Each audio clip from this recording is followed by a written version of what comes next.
Good evening students, this is Akash sir. Class 11th की political science में आपका स्वागत है। क्लास 11th की जो पॉलिटिकल साइंस है उसका फर्स्ट का नाम है पॉलिटिकल थ्योरी। उसी के चैप्टर फर्स्ट के क्वेश्चन आंसर मैं करवाता हूँ। तो ज़्यादा टाइम ना वेस्ट करते हुए let's start. What do you mean by the politics? Politics के आप क्या समझते हो? राजनीति से आप क्या समझते हो? वैसे ही बता दीजिए कि भैया राजनीति होती क्या है। तो भैया पॉलिटिक्स कुछ नहीं होता है, it is the study of the state. भाई किसी भी देश के बारे में हम इसमें अध्ययन करते हैं। उस देश में उस देश की क्या क्या शक्तियाँ हैं, उसकी क्या क्या पावर हैं, और किस तरह से किसी देश में के लोग जो हैं उन शक्तियों को प्राप्त करने के लिए क्या क्या स्ट्रगल करते हैं, किस तरह से संघर्ष करते हैं, उसी को हम पॉलिटिक्स कहा है। हम लोग उसी को हम लोग पॉलिटिक्स कहते हैं। ठीक है, आगे है सेकंड क्वेश्चन। प्रश्न संख्या 2 की ओर बढ़ते हैं। आज बच्चों लाइव स्ट्रीमिंग में कुछ प्रॉब्लम हो रही है, इसलिए मुझे ऐसे रिकॉर्डेड फॉर्म में करवाना पड़ रहा है। The government has a part of the politics can affect on daily life of womens both in useful and harmful way. सरकार जो होती है एक पॉलिटिक्स का पार्ट होती है, और वो इंसान की दैनिक जीवन को प्रभावित करती है, और दोनों ही तरीके से, यूज़फुल तरीके से भी और हार्मफुल तरीके, नुकसान भी पहुंचा सकती है और आपको फ़ायदा भी पहुंचा सकती है। ठीक है, ओके। सरकार जो होती है वो पॉलिटिक्स का ही तो पार्ट होती है। वैसे भी आपने पता होगा कि भाई जो सरकारें होती हैं वो राजनीति ही तो करती हैं।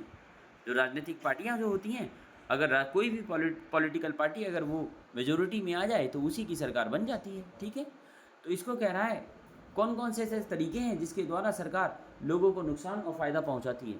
The government is in a useful manner can frame foreign policy. एक यूजफुल मैनर में सरकार जो होती है वह फॉरेन विदेशी पॉलिसी, विदेशी नीतियों को बनाती है। एजुकेशन पॉलिसी, शिक्षा की नीतियों को बनाती है। इकोनॉमिक पॉलिसी बनाती है to the benefit of the people, लोगों को बेनिफिट पहुंचाने के लिए।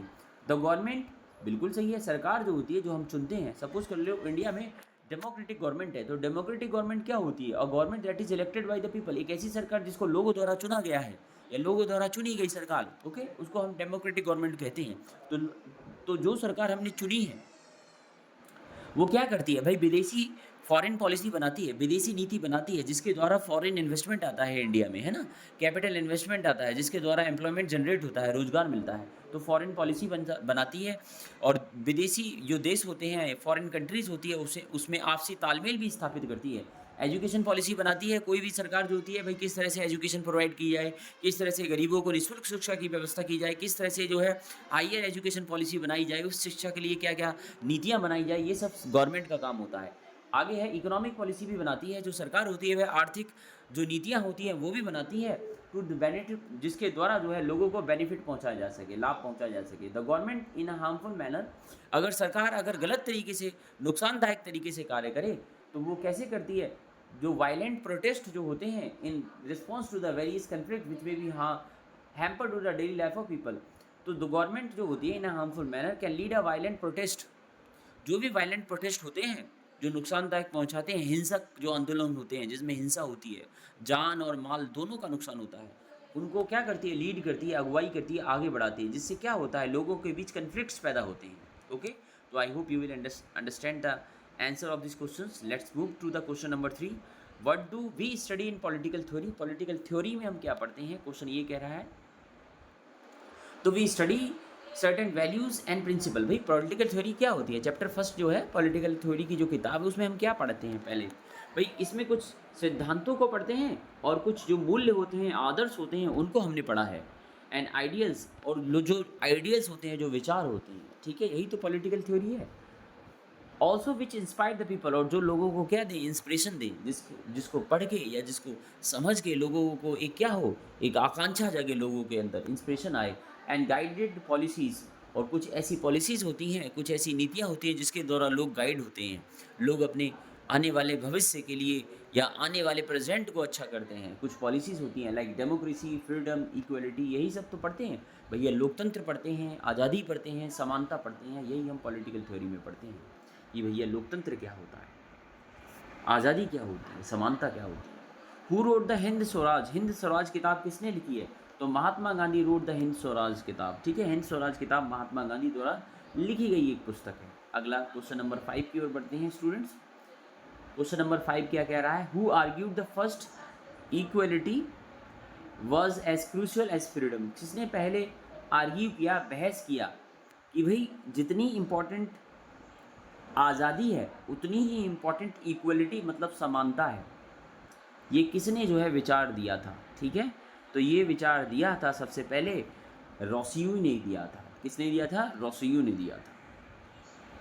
आपकी किताब में भी दे रखा है, आप लोग पढ़िएगा तो मिल जाएगा। आगे है question number 6, human beings are unique. इंसान जो होते हैं बिल्कुल यूनिक होते हैं। Give any 2 arguments of this answer. इसके कोई 2 आर्गूमेंट दो। Human beings possesses reasons. इंसान जो होते हैं वह कारण धारण करके रखते हैं। अगर कोई भी क्रिया हो रही है तो उसके पीछे कारण क्या है, इंसान की यही एक विशेषता होती है।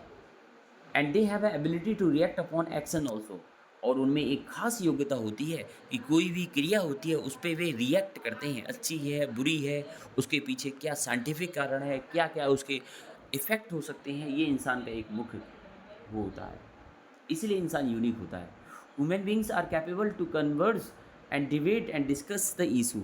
इंसान जो होते हैं वो कैपेबल होते हैं, सक्षम होते हैं, जिसके द्वारा वो बहस कर सकें, डिबेट कर सकें, जो भी मुद्दे होते हैं, इश्यूज होते हैं उन पर। ओके, इस तरह से इंसान एक यूनिक पर्सनैलिटी होती है। आगे है mention the characteristics to constitute the politics. ऐसी विशेषताओं को लिखिए जिसके द्वारा राजनीति का निर्माण हुआ है। Politics is found in a political system.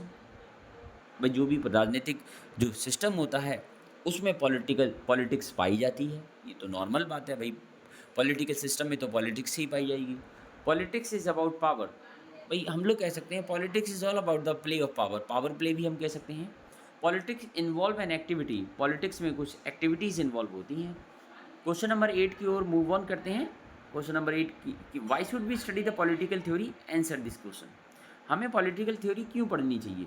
तो we should study the political theory for the following reason. निम्नलिखित कारणों से हमें पॉलिटिकल थ्योरी पढ़नी चाहिए, इसकी आवश्यकता इसीलिए। It is relevant for all professions except the engineer, doctors और मैथमेटिशियंस। भाई पॉलिटिकल थ्योरी हम सब, मैं तो कह रहा हूँ पहला पॉइंट आप छोड़ ही दो। यदि आप भारत के नागरिक हो, if you are the citizen of India, तो मैं चाहे आप डॉक्टर हो इंजीनियर हो, इसमें तो लिख रहा है कि भाई